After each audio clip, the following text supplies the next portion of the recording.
Robinson, Clark.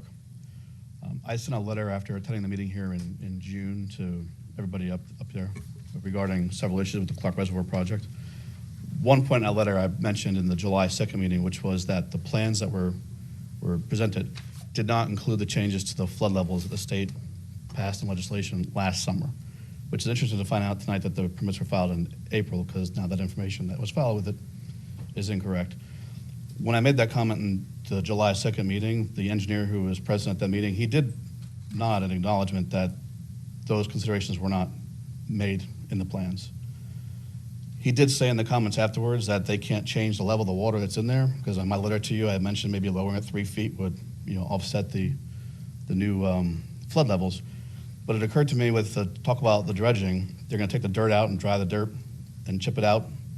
Maybe they could use the dirt to put a 4-foot berm in along the boundary to create that natural buffer to mitigate the flooding along the waterway. Thank you.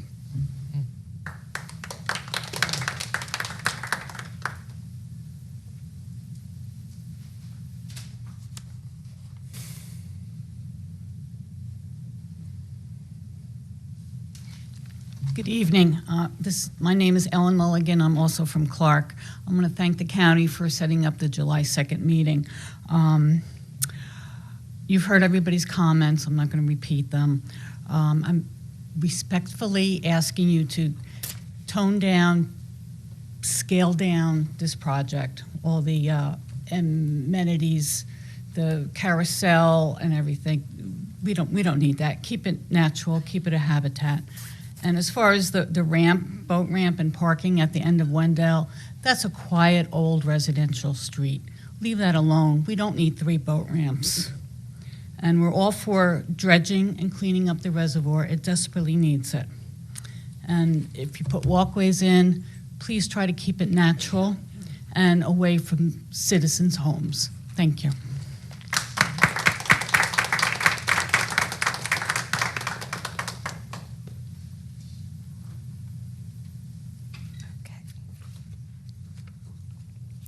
Seeing no one else, I will formally close this portion of the meeting. I'd like to ask Rick Mateus to come forward on resolution 561 and 563.